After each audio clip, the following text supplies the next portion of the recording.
He called his pregnant wife ugly and left her with twins. 5 years later, she married a billionaire and invited him. Hi, my beautiful family. It's your storyteller, and I'm so glad you're here. If this is your first time finding us, I don't just say welcome. I mean it with everything in me. This isn't just a channel. It's a sanctuary for the discarded, the underestimated, and the ones who were told they'd never rise again. You belong here, always and completely. Before Linda's story begins, let me offer you something from my heart. I pray for every soul watching who has ever been abandoned when they were most vulnerable. In pregnancy, in sickness, in grief, when you needed someone to stay and they chose to leave. I pray that your story flips from humiliation to honor, from shame to strength. I pray that the ones who walked away when you were down will one day see what they lost, and that you'll be standing so tall in your truth that their regret can't even reach you. And for anyone rebuilding after betrayal, may you be surrounded by people who choose you every single day, not because you're perfect, but because they see your worth. Amen. Let's begin. They say a woman's body knows how to bring life into the world, even when her heart is breaking. What they don't tell you is that sometimes the person who promised to hold your hand through it all will call you ugly and walk out the door instead. Linda Armstrong stood in her cramped apartment kitchen, one hand braced against the table, the other pressed to her swollen belly, where two tiny hearts kicked in rhythm. The rain slashed against the window like accusations. The clock on the microwave blinked 11:47 p.m., and her husband George was pacing, his face twisted with something that looked like disgust. "You've ruined everything," he spat, throwing a stack of unpaid bills onto the table between them. "Look at you. You're disgusting. I didn't sign up for this. For you looking like this." Linda's bare feet were cold against the tile. She wore an oversized t-shirt that barely covered her belly, and every word he said landed like a fist. The contractions had started hours ago. Nothing serious yet, just the early tightening the doctor had warned her about. But she could feel her body preparing, and she could feel George slipping further away with every breath. "George, please," she whispered, her voice shaking. "The babies are coming soon. We can figure this out." "Twins," he sneered, grabbing the car keys from the counter. "Two parasites. You trapped me, Linda.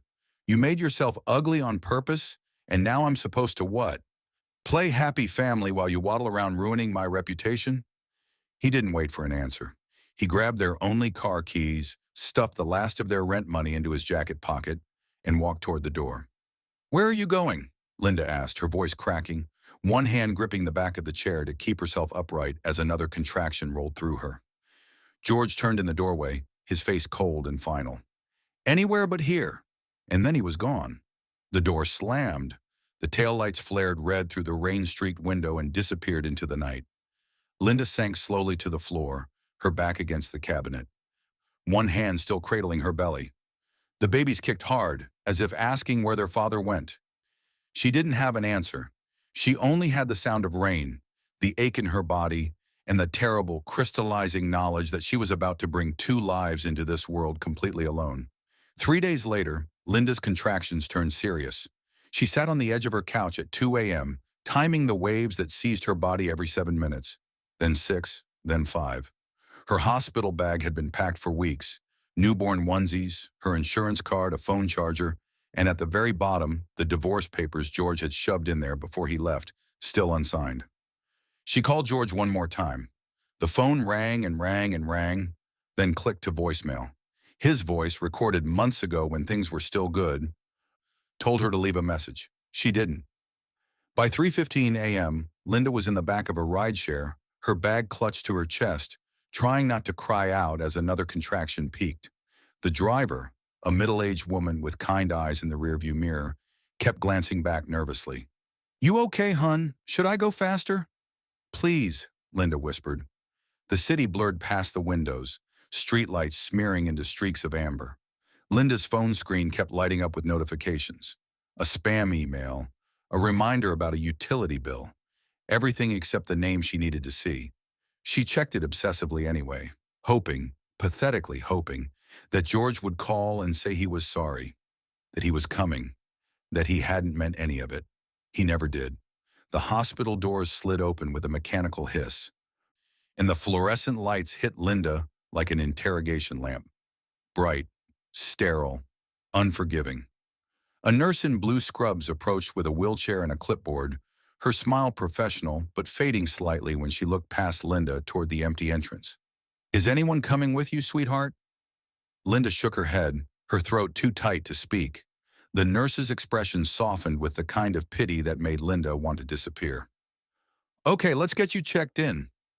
Between contractions, Linda signed forms she could barely read. Name, address, insurance, emergency contact. She left that line blank. The pen shook in her hand, and her wedding ring, the small diamond George had been so proud of, bit into her swollen finger like a punishment. They wheeled her into a delivery room painted in pale green, with monitors beeping a steady rhythm and an empty chair positioned beside the bed.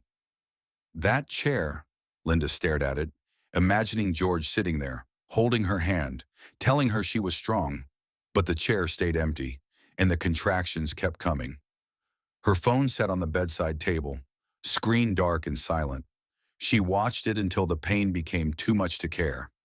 At 7:42 a.m., after hours of pushing and crying and gripping the bed rails so hard her knuckles went white, the first baby came, tiny, wrinkled, and wailing with lungs that sounded too big for such a small body. "It's a boy," the doctor announced, placing him briefly on Linda's chest before whisking him away to check his breathing. 11 minutes later, the second baby arrived, smaller, quieter, but breathing. "A girl," the nurse said gently, wrapping her in a soft blanket.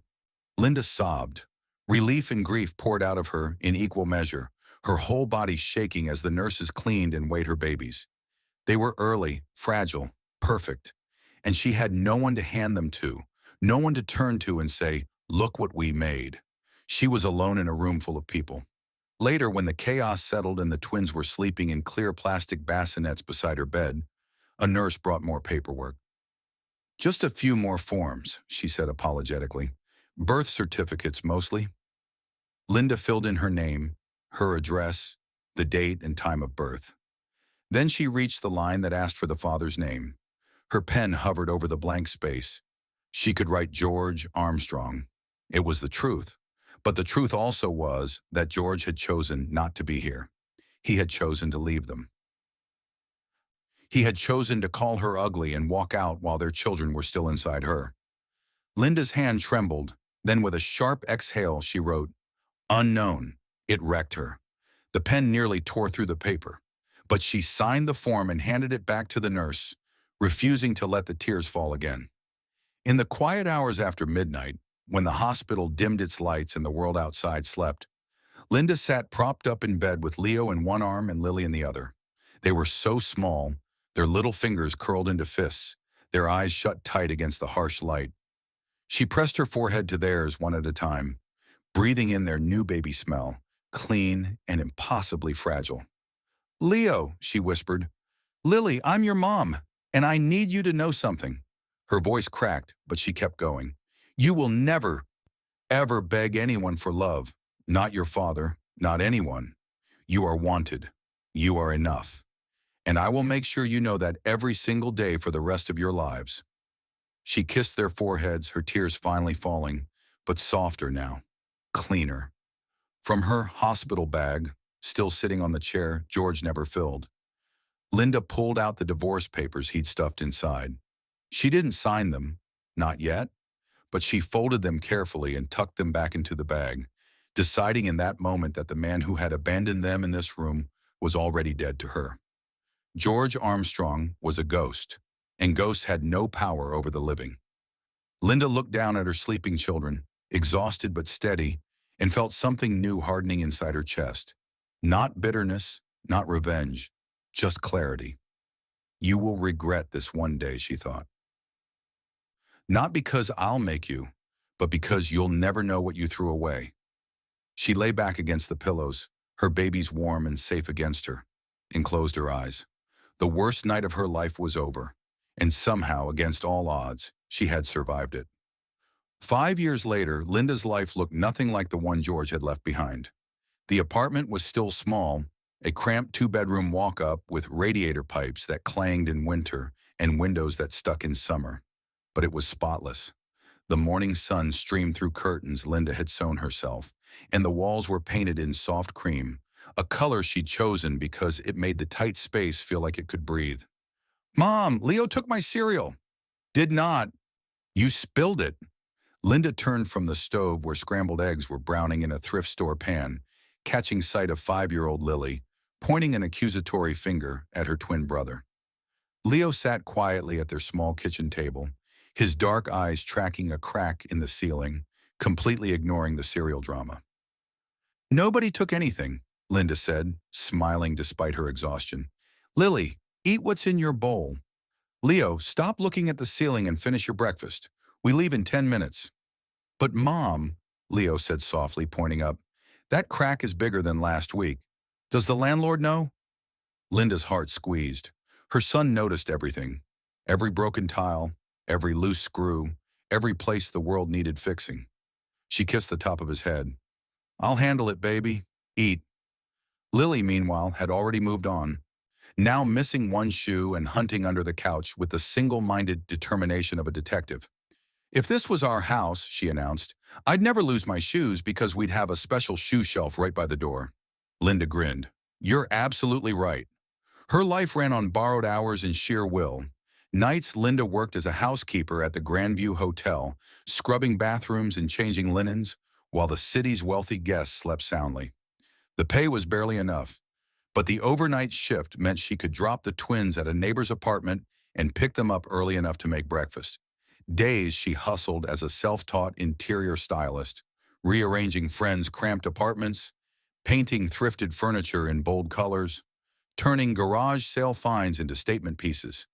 She charged almost nothing, building a portfolio one tiny transformation at a time. On her phone, Linda ran a small account where she posted before and after photos of budget makeovers. Her follower count hovered around 300, mostly friends and neighbors, but every so often a stranger would comment, "This looks expensive. How did you do this for under $100? You have a real gift." Those comments kept her going on the nights when her body ached and the bills piled higher than her paycheck. Weekends were sacred. Every Saturday or Sunday, Linda took Leo and Lily to open houses in neighborhoods they couldn't afford. Tree-lined streets with Victorian homes, modern condos with floor-to-ceiling windows, anything with an open house sign. The real estate agents smiled indulgently as the three of them wandered through staged living rooms and marble kitchens, and Linda turned each visit into a game. "If this was our living room," she'd ask, crouching between her kids, "where would we put your drawings?" Leo would walk the perimeter, examining corners and baseboards. "Here," he'd say, pointing to a wall with good light. "But first we'd have to fix that outlet. It's crooked." Lily would spin in the center of the room, arms wide, her imagination already decorating. "We'd put a big couch right here, and a fireplace, and a picture of our whole family." Linda always paused at that last part. Lily's drawings, taped to their refrigerator at home, always included 4 stick figures: Mom, Leo, Lily, and a faceless man she labeled maybe Daddy. Linda never corrected her. She never said, "Your father left us." She never poisoned their hope, even when it hurt. Money was a constant, suffocating pressure. Collection calls came weekly. The landlord slipped warnings under the door about late rent. Linda stretched every dollar until it screamed, shopping at discount stores, cutting coupons, saying no to things her children deserved but she couldn't afford. She never complained. Not to the twins, not to anyone.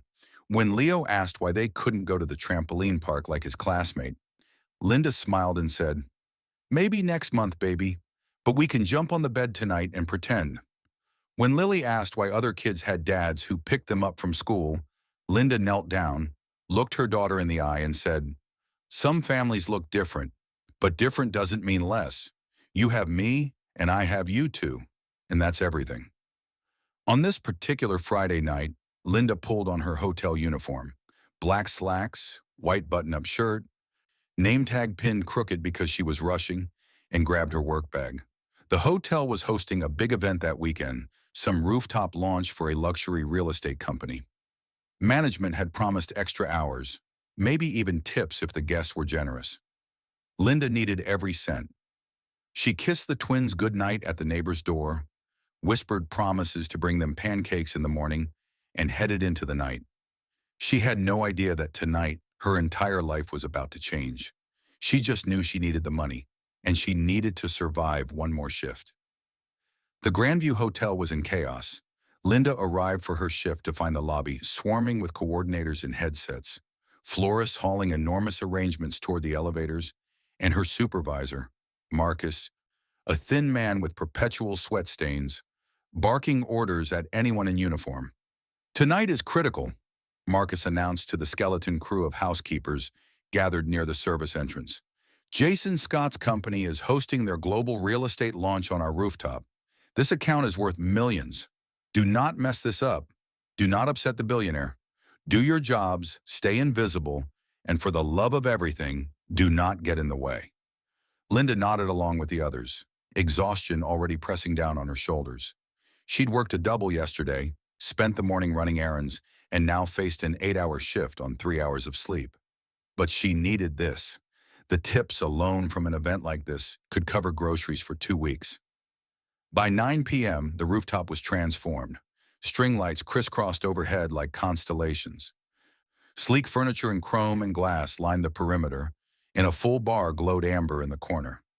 Guests in tailored suits and cocktail dresses mingled near floor-to-ceiling windows overlooking the city skyline, champagne flutes catching the light.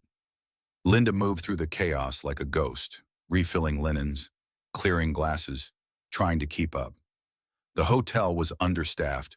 2 housekeepers had called out, and she'd been reassigned to handle both the executive corridor and part of the event service. At 10:15 p.m., Marcus thrust a loaded cart into her hands. "Take this to the rooftop prep area," he snapped.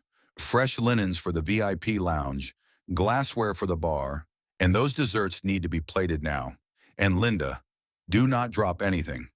The cart was stacked dangerously high, crisp white linens balanced on top of polished champagne flutes, and a silver tray of delicate pastries teetered on the second shelf. Linda gripped the handle, her hands already aching, and pushed it toward the executive corridor that led to the rooftop stairs. She was halfway down the hallway, narrow, dimly lit, lined with closed office doors, when her phone buzzed in her pocket. Probably the neighbor checking on the twins. She glanced down for half a second, adjusting her grip. That's when she hit the corner too fast and slammed directly into someone. The crash was spectacular. Glass shattered against marble tile. Ice scattered like diamonds. Champagne flutes exploded into glittering shards, and the entire tray of desserts, delicate chocolate tarts and cream puffs, launched into the air and landed squarely on the front of an immaculate navy suit. Linda's heart stopped. The man she'd hit staggered back slightly, cream and chocolate smeared across his dress, shirt, and blazer. His polished shoes crunched on broken glass. "Oh my God!" Linda gasped, her hands flying to her mouth. "I'm so sorry. I didn't see. I wasn't looking." Before she could process what was happening, Marcus appeared out of nowhere, his face drained of all color. "Mr. Scott!" Marcus practically shouted, rushing forward. "I am so sorry. This is completely unacceptable. Linda, what were you thinking?" Linda froze. Mr. Scott? The man, tall, mid-30s, with dark hair and sharp features, now decorated with whipped cream, raised a hand to stop Marcus's tirade. "It's fine," he said calmly. "It is not fine," Marcus hissed, turning on Linda. "You just assaulted our most important client. Do you have any idea?" "I said it's fine." The man's voice was firmer now, cutting through Marcus's panic. He stepped toward Linda, and she flinched, expecting anger. Instead, he gently gripped her shoulders, steadying her. "Are you hurt?" Linda blinked up at him, stunned. What?" "Your hands," he said, nodding toward her trembling fingers. "Did you cut yourself on the glass?" No, I don't think so." "Good." He released her and crouched down, brushing shards of glass into a pile with his bare hands. "This was my fault. I wasn't paying attention either." Linda dropped to her knees beside him, horrified. "Please, you don't have to." "Neither do you, but here we are." He handed her a larger piece of glass carefully, his tone almost amused. Around them, other staff members had frozen in the hallway. Marcus hovered, torn between helping and having a breakdown. Further down the corridor, a cluster of executives in expensive suits rushed toward them.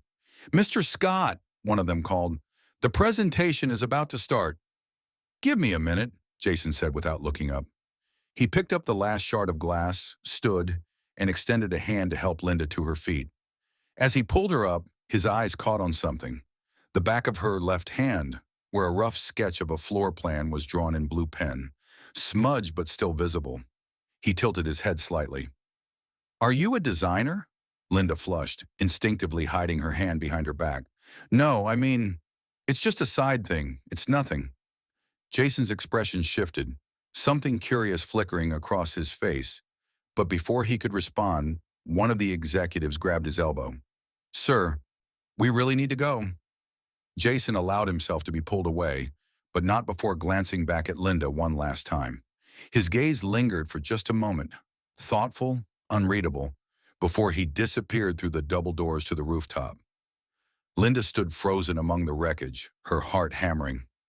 Marcus turned on her the second Jason was gone. "You're lucky he didn't press charges. Clean this up, now, and pray you still have a job in the morning." Linda nodded numbly, grabbing a broom from the supply closet. But as she swept up shattered glass and ruined desserts, she couldn't stop replaying the moment. The way he'd asked if she was hurt, the way he'd crouched down to help her, the way he'd looked at the sketch on her hand like it meant something. On the rooftop, beneath the string lights and the stars, Jason Scott stood at the railing overlooking the city. His assistant was talking about projections and timelines, but Jason wasn't listening. He was thinking about the housekeeper with the scared eyes and the floor plan sketched on her hand, and he was wondering why he couldn't stop. 3 days after the rooftop disaster, Jason Scott returned to the Grandview Hotel. He didn't announce his visit. No assistant, no entourage, just him in a simple button-down and dark jeans, walking through the service corridors most guests never saw. The hotel manager trailed nervously behind him, stammering explanations about staffing and maintenance schedules, but Jason barely listened. He was looking for something. Near the staff break room, he found it. A bulletin board covered in printed photos, before and after transformations of tiny apartments, cramped kitchens turned bright and functional, thrift store furniture reimagined with fresh paint and clever arrangements. Each image was captioned with thoughtful notes about color theory, natural light, and budget-friendly materials. In the corner of each printout, a small signature, "Airspaces by LD." Jason pulled out his phone and scrolled through his messages until he found what he was looking for. A mood board his junior design team had been circulating for inspiration on an affordable housing project. The aesthetic was nearly identical. "Who put these up?" Jason asked, nodding toward the board. A housekeeper passing by with a laundry cart paused, smiling. "Oh, that's Linda. She's amazing, right?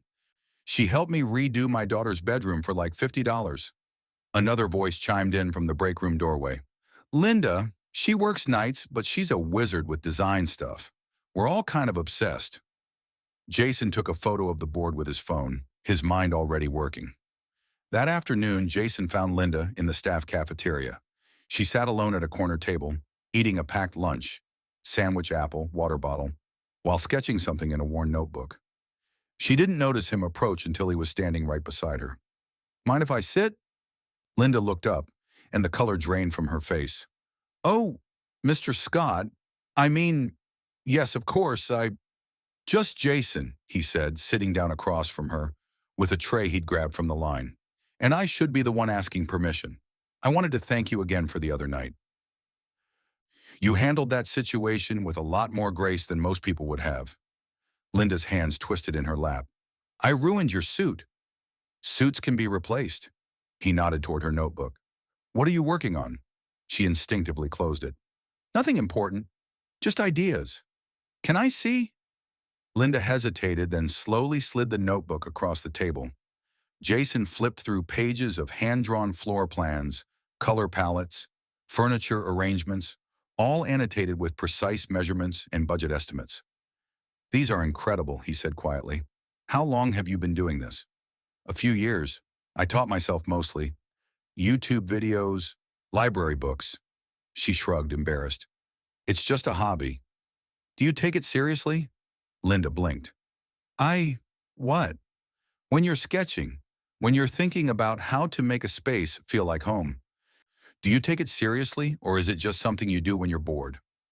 Her eyes sparked, defensive and proud all at once. Of course I take it seriously.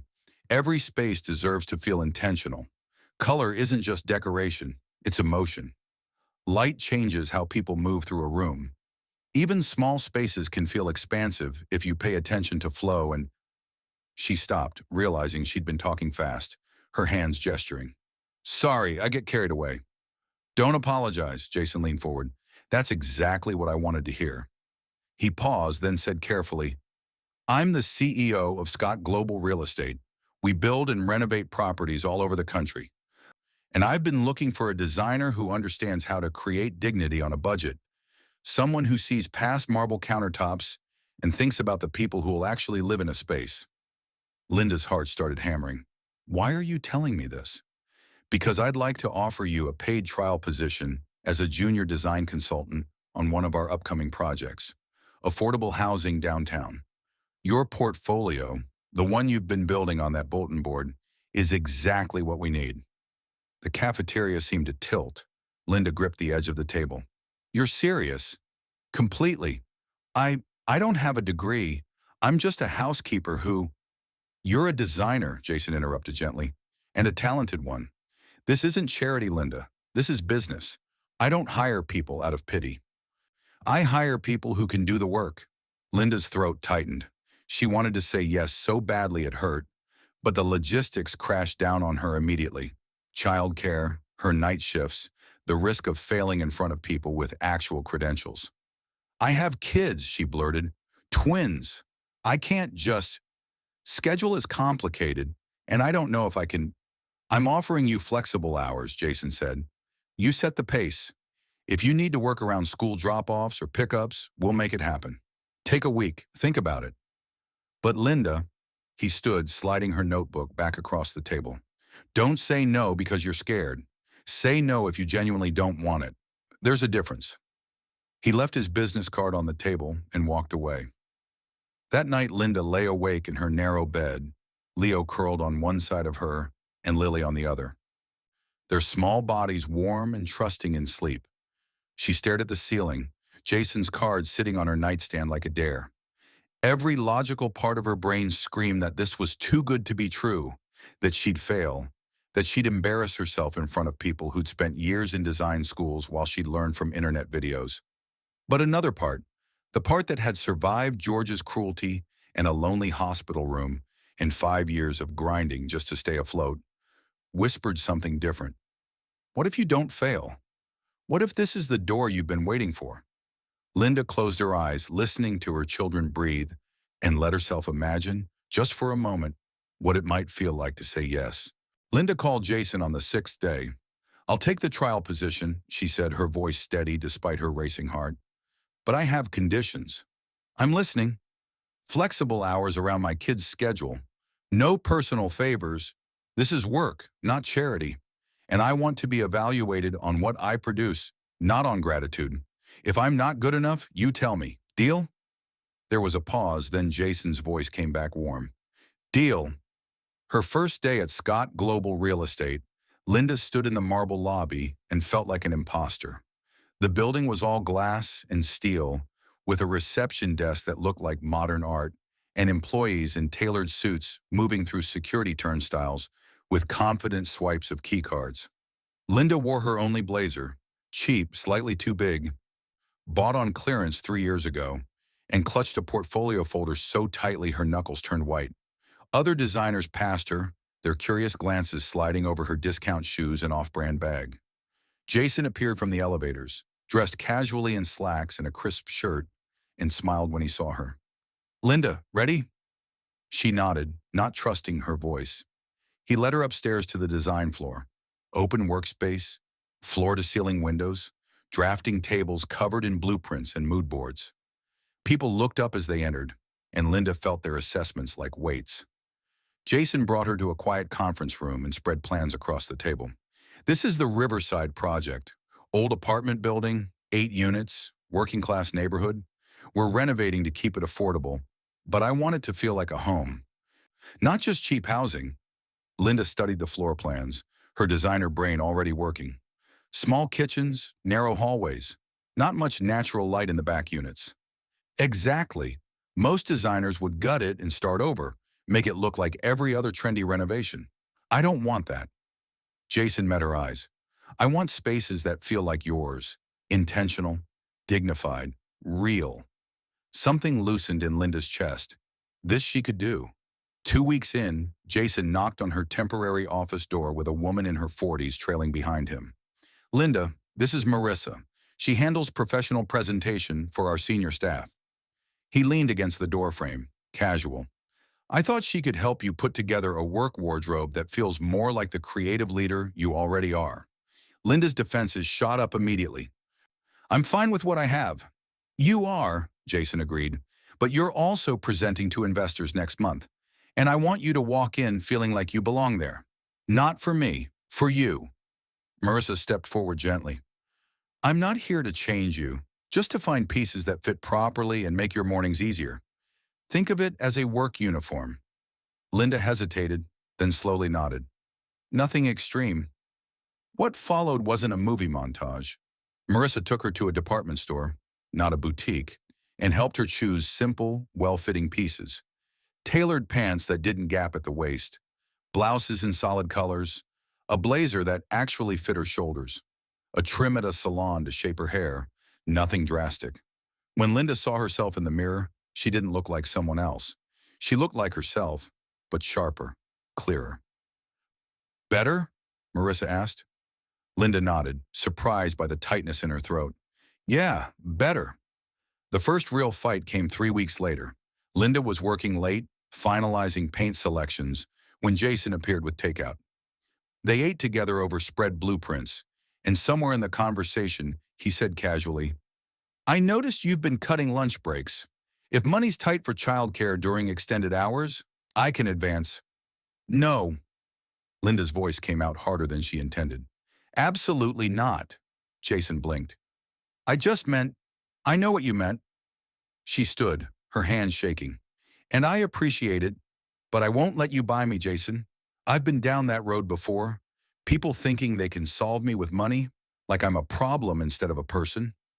Jason stood too, hands raised in surrender. That's not what I think.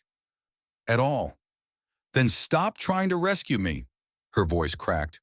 I need to do this myself, or it doesn't mean anything. The silence stretched between them, tense and fragile. Finally, Jason exhaled. You're right. I'm sorry. That was me trying to fix something that wasn't mine to fix. He sat back down, his voice quieter. Can we start over? If childcare is an issue, let's problem solve together. Maybe adjusted hours or building it into your contract as a work expense.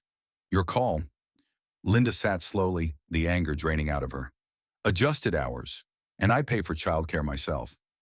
Okay. She looked at him across the table, and something shifted. He wasn't offended, wasn't defensive, just listening. Okay, she echoed. Late nights became their rhythm. Jason would stop by her workspace with coffee, and they'd spread floor plans across the table, debating paint colors and cabinet styles. He listened when she talked about Leo's questions about architecture and Lily's drawings of imaginary houses. Once Linda caught him watching her while she was deep in thought, chewing her pencil and sketching furiously. When their eyes met, he didn't look away, just smiled slightly, like he'd been caught but didn't mind. Her heart did something dangerous. 6 weeks into the trial, Jason appeared at her desk with an announcement. The senior team wants to see the Riverside design concepts. I'd like you to present them. Linda's stomach dropped. Me? Jason, I'm not. You're the lead designer. Your vision, your voice. He leaned against her desk, his expression serious. I'll be in the room, but this is your project. And Linda, I'm putting my reputation on this. Not because I feel sorry for you, because I believe in your work. Linda stared at him, terrified and exhilarated in equal measure. When? Next Friday. Conference room A. 15 executives. He walked away before she could panic further, leaving her alone with her sketches and the terrifying, thrilling knowledge that someone finally believed she was worth the risk. The sitter canceled 20 minutes before Linda's site visit to the Riverside project. "I'm so sorry," Linda said into the phone, pacing her tiny apartment. "My neighbor's sick, and I can't find anyone else. Jason, I'll have to reschedule." "Bring them," Jason said simply. "Bring who?" "Leo and Lily. I'd like to meet them. And honestly, kids see things adults miss. Bring them."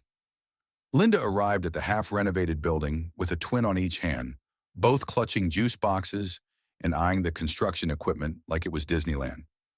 Jason met them at the entrance, and instead of shaking hands formally or staying at adult height, he crouched down immediately. "You must be Leo and Lily. I'm Jason. Your mom's been teaching me a lot about making houses feel like homes." Leo studied him seriously. "Do you know how to fix the crack in our ceiling?" Jason grinned. "I bet I could figure it out. Want to help me check out these apartments?" What followed surprised Linda. Jason didn't just tolerate the twins. He listened to them. When Lily pointed at a corner and declared it should be a secret reading fort, Jason pulled out his phone and took notes. When Leo noticed an outlet placed too low, Jason crouched beside him and explained why code required it there, treating the 5-year-old like a colleague. By the end of the visit, both twins were holding Jason's hands instead of Linda's. After that, Jason started showing up, not in grand gestures, but in small, steady ways that built trust brick by brick. He appeared at Leo and Lily's kindergarten fall festival, uninvited but welcome, helping Lily win a goldfish at the ring toss, and listening patiently while Leo explained how the bounce house's air pump worked. When the twins' bunk bed frame cracked, Jason arrived with a toolbox, spending an hour on Linda's apartment floor, reinforcing joints and tightening bolts while the kids handed him screws and told him stories. He remembered that Lily loved strawberry yogurt and that Leo would only eat sandwiches cut into triangles. He knew their favorite cartoon was about talking trains and sat through 3 episodes without complaint. The first real test came on a Friday night. Linda and Jason had planned their first official date, nothing fancy, just dinner. But 2 hours before, Lily spiked a fever. Linda called Jason apologizing, already resigned to another canceled plan. "It's okay," she said quickly. "We can reschedule. I'll be there in 20 minutes. He showed up with children's medicine, chicken soup from the deli, and a willingness to sit cross-legged on the floor, watching cartoons while Lily dozed against his shoulder and Leo built block towers nearby. Linda watched from the kitchen doorway, something warm and terrifying blooming in her chest. The fight happened 2 weeks later. Linda came home to find an overdue electric bill marked paid on her counter. She knew immediately. When Jason arrived that evening, she met him at the door, furious. "You had no right." "Linda, I told you I don't need rescuing. I told you not to." Her voice broke. "You make me feel like a project, Jason, like something broken you're trying to fix." Jason's face fell. "That's not what you are to me, not even close." "Then why?" "Because I care about you," he shot back. "Because watching you stretch every dollar until it tears makes me want to help. But you're right, I overstepped. I'm sorry." They stood in the doorway, both breathing hard. "I need to do this myself," Linda whispered, "or I'm just another woman dependent on a man who could leave." "I'm not leaving." Jason's voice was quiet, certain. "But I hear you. Tell me how to support you without taking over, and I'll do it. Your way." Linda's anger dissolved into exhausted tears. "Just ask first, please." "I will, I promise." Slowly, carefully, the twins started calling him Mr. Jace. Then one night, while Jason was tucking Lily in during a late work session at Linda's apartment, she looked up at him sleepily and whispered, "Good night, Dad." Jason froze. His eyes found Linda's across the room, wide and questioning. Linda's throat tightened. She nodded, just barely. Jason bent down, kissed Lily's forehead, and whispered back, "Good night, sweetheart." Later, after the twins were asleep and Linda was reviewing sketches at the kitchen table, Jason stood in the doorway watching her. Leo's drawing of their future family stuck to the fridge behind her, 4 stick figures holding hands. He didn't see himself as the outsider anymore. He saw home, and he started planning how to make it permanent. 6 months after Linda's first day at Scott Global, the Riverside project was finished. She stood in the lobby of the transformed building, watching future tenants walk through their new apartments for the first time, and felt something she hadn't felt in years: pride. The building had been a wreck: water-damaged walls, dim hallways, units that felt more like cells than homes. Now bright paint warmed the walls. Built-in bookshelves flanked each living room window. Small community spaces on every floor offered places for neighbors to gather. The kitchens were still compact, but Linda had designed them with clever storage and good lighting that made them feel intentional, not cheap. A young mother with 2 children walked through one unit, running her hands along the shelves, tears streaming down her face. "This is really ours." Jason, standing beside Linda, nodded. "It's yours." The woman turned to Linda. "You designed this?" Linda nodded, her throat tight. "Thank you," the woman whispered. "You made it feel like we matter." Linda had to step into the hallway to compose herself. The press event was small, just local media, a few investors, and future residents. Jason stood at a makeshift podium in the building's courtyard and addressed the cameras. "The Riverside project represents what happens when we combine vision with empathy," he said. "And I want to be clear, this wasn't my vision, it was Linda's. She's the creative lead who transformed this building from forgotten to unforgettable." Linda stood off to the side, stunned, as journalists turned their cameras toward her. One reporter, a lifestyle blogger named Ava Chen, approached afterward. "Can I ask you a few questions? Your story is incredible. Former hotel housekeeper, self-taught designer, now leading projects for a billionaire's company?"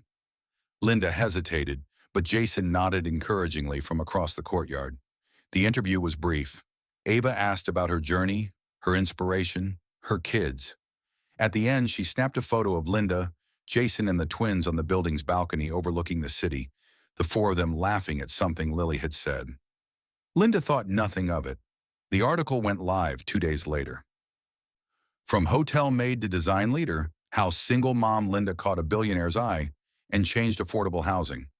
It wasn't a major publication, but it spread quickly through local social media and design forums. The photo of Linda and Jason with the twins became the headline image, her smiling, confident, standing beside a man whose net worth was listed in the article's 3rd paragraph. By the end of the week, thousands of people had seen it, including George Armstrong. George sat in a dingy apartment 2 states away, scrolling through his phone with a beer balanced on his knee. He was older now, heavier, his face bloated from years of bad decisions and cheaper alcohol. His career, the one he'd blamed Linda for ruining, had never materialized. He worked sporadic construction gigs and owed money to more people than he could count. When Linda's face appeared on his screen, he froze. At first, he didn't recognize her. The woman in the photo looked polished, confident, standing beside a man in an expensive suit. Then he saw the twins, older, but unmistakably the children he'd abandoned in a hospital 5 years ago. He read the article twice, his jaw tightening. Jason Scott, net worth estimated at $2.3 billion. Scott Global Real Estate. George's mind started working, gears clicking into place. Linda had moved on. More than moved on, she'd landed a billionaire. And those twins, the ones he'd called parasites, were now living in a world George could only dream of. He didn't feel regret. He felt opportunity. She owed him. They were still his kids, legally. And men like Jason Scott didn't want messy custody battles or tabloid headlines about abandoned children. George smiled, ugly and calculating, and started searching for a lawyer. 3 days later, Linda's phone buzzed with a text from an unknown number. "Hey, Linda, long time. We should talk about the kids. I've been thinking about them a lot." Linda's blood turned to ice. She stood frozen in her kitchen, the phone trembling in her hand, while Leo and Lily played in the next room, oblivious. That night, Lily came home from school with a strange story. "Mommy, there was a man outside today. He was staring at me and Leo. He looked sad." Linda's heart stopped. "What did he look like?" "I don't know. Old. He didn't say anything, but he looked like he was crying." Linda pulled both twins close, her mind racing, fear and fury battling in her chest. George was back, and this time, she wasn't going to run. George showed up outside the twins' school on a Tuesday afternoon. Linda was walking Leo and Lily to the car when she saw him leaning against a lamppost, hands in his pockets, watching.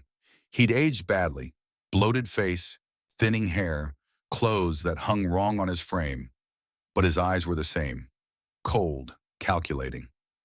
"Linda," he called, stepping forward with a smile that didn't reach his eyes. "You look good." The twins pressed closer to her sides, sensing danger. "Who are you?" Lily asked. George's smile faltered for a moment, then stretched wider. "I'm an old friend of your mom's." "Get away from us," Linda said quietly, her hand finding her phone in her pocket. "I just want to talk about the kids. I've missed them." Linda ushered Leo and Lily into the car, locked the doors, and turned to face him. "You don't get to miss them. You left. People change." He spread his hands, picture of remorse. "I got clean. Went to therapy. I want to make things right. Call my lawyer." Linda moved toward the driver's door. George's voice dropped, losing its false warmth. "Or we could handle this privately. You, me, and your billionaire boyfriend. I'm sure Jason wouldn't want messy custody battles in the press." Linda's blood went cold. 2 days later, George appeared at Linda's office building. Security called up. She met him in a conference room with her phone recording in her pocket. Jason's idea, implemented with the help of his legal team. George sat across from her, his mask slipping almost immediately. "You've done well for yourself," he said, eyes scanning the tasteful furniture, the view. "Designer now, dating a billionaire, living in a world you could never afford on your own. What do you want, George?" "I want what's mine." He leaned forward. "Those kids are half me. Legally, I have rights, and Jason Scott, with all his money and reputation, probably doesn't want a drawn-out custody battle where I tell every journalist how you kept my children from me." Linda's hands clenched under the table. "You called them parasites. You left me alone in a hospital." "Your word against mine," George interrupted. "But here's the thing, Linda. I'm a reasonable guy. You and Jason set me up with, say, $1 million in visitation rights to my kids, and I go away quiet. No lawyers, no headlines. Easy. You don't care about Leo and Lily." George's face twisted into something ugly. "I care about not being poor while you live in penthouses. And honestly," he leaned back, sneering, "you'll always be that ugly pregnant woman I left behind.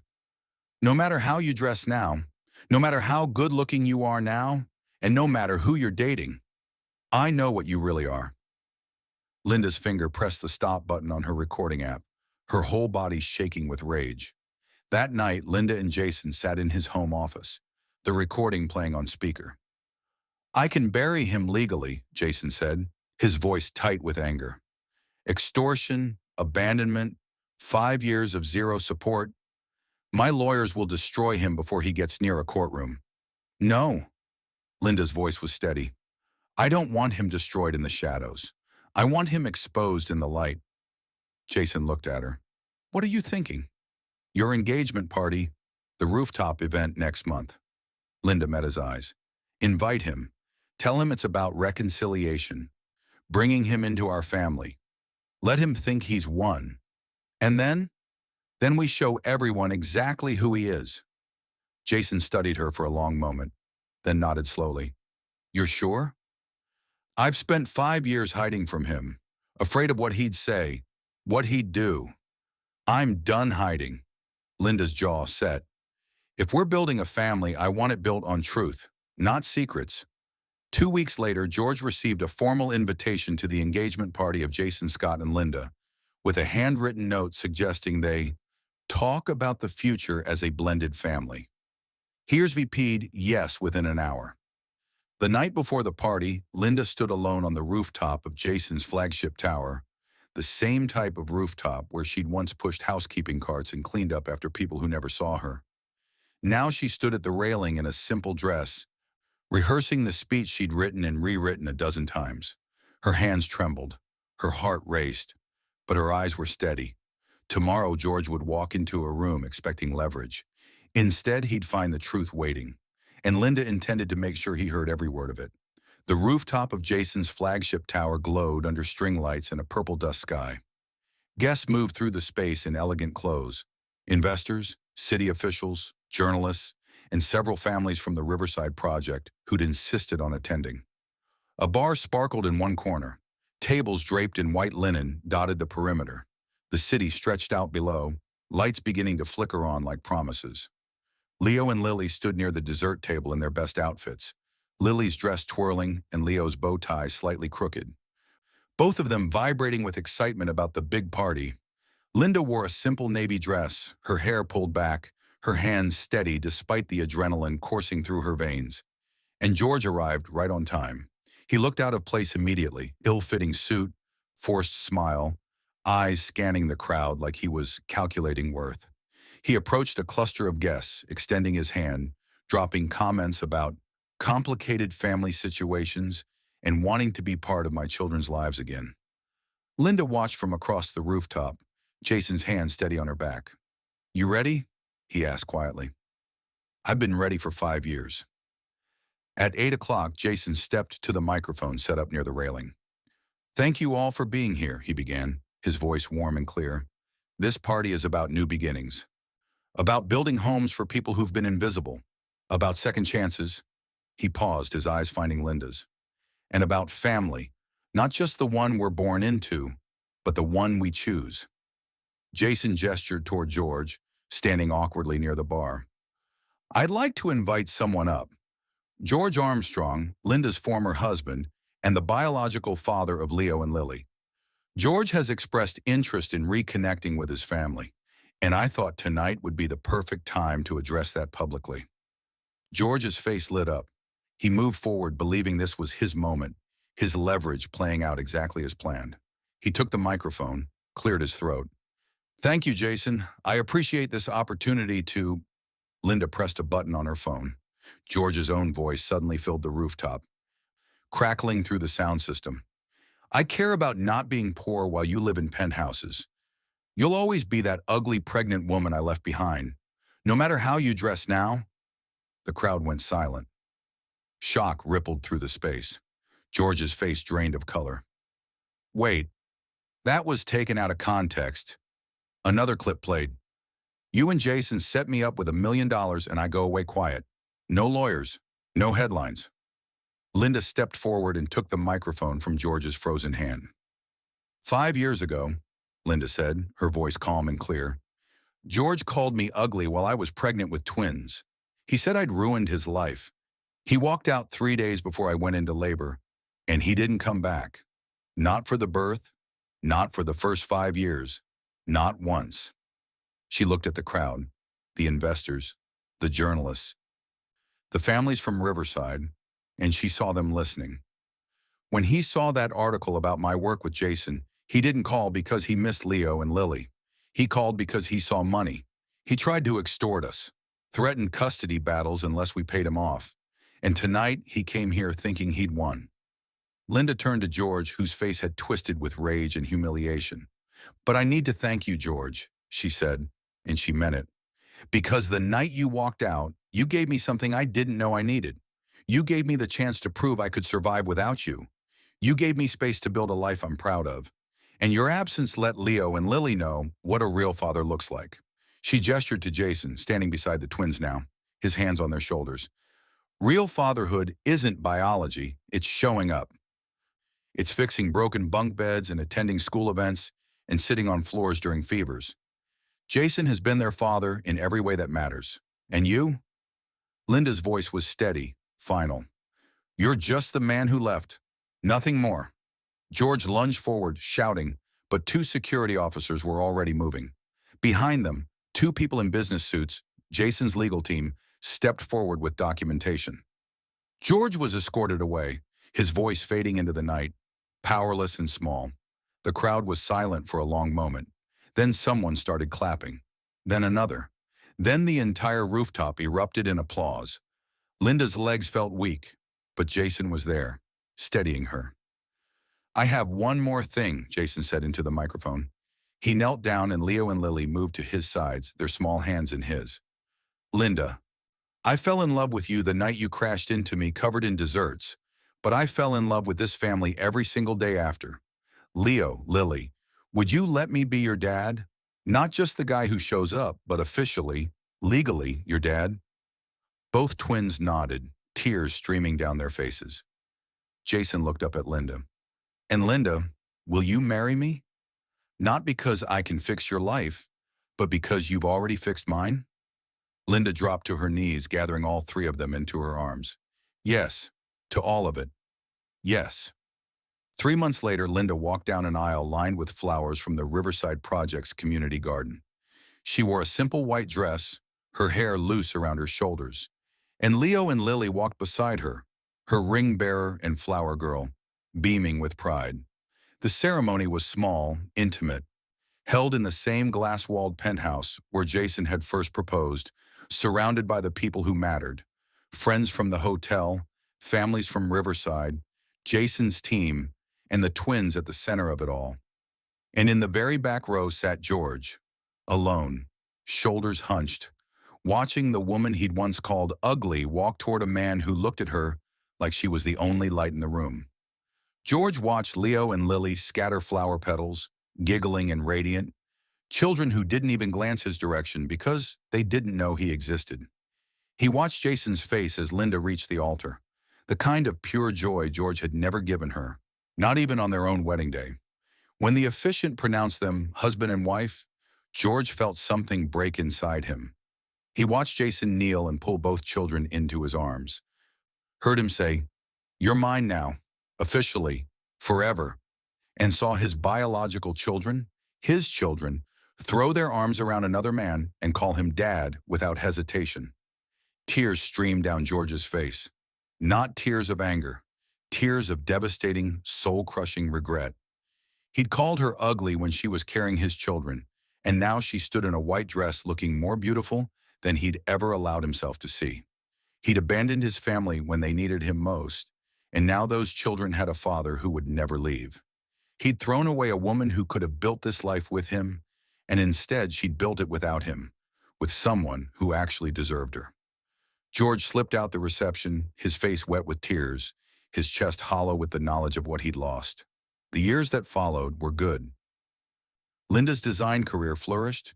She led projects across the city, always focused on affordable housing, always remembering where she came from. Jason stood beside her, equal partner, never overshadowing, always supporting. Leo and Lily grew up knowing they were loved fiercely, chosen intentionally, and valued completely. They called Jason Dad without hesitation and barely remembered the man who'd walked away. And Linda? She woke up every morning in a home filled with laughter, in a life she'd built from ruins, beside a man who saw her worth when she was covered in desserts and never stopped seeing it. She'd been called ugly by someone too small to see her light, but she'd married a billionaire who saw her brilliance in the dark. The revenge wasn't that Linda destroyed George. The revenge was that she built a life so beautiful, so full, so untouchable, that George could only watch from the back row of her wedding, drowning in regret, realizing too late that he'd once held everything she became and chose to walk away. And there was no coming back from that. My beautiful family, Linda's story reminds us that rejection is not your final chapter. Sometimes being called ugly is just proof you outgrew someone's shallow gaze. Sometimes abandonment is just God's way of clearing space for the people who will truly see you. The best revenge isn't destruction. It's a life so full of love, so rooted in truth, that the ones who left you can't afford the price of admission anymore. Real family is chosen. Real worth is inherent. And sometimes the worst thing that ever happened to you is actually the door to the best life you'll ever live. My beautiful family, if Linda's story touched your heart, let me feel you here. Rate this story in the comments. Tell me where you're watching from, your city, your country, so I can see how far this family reaches. And if this story reminded you that your worth was never defined by the cruel words someone spoke over you, hit that like button, share this with someone who needs to hear it, and subscribe to Penthouse Diaries. Every subscription keeps this community growing, keeps these stories reaching the hearts that need them most. We're not just a channel, we're a family of survivors, of fighters, of people who refuse to stay broken. And remember, my beautiful family, you are not the cruel name someone called you when they were too small to see your light. You never were. Until the next story, may you walk in the full knowledge of your worth.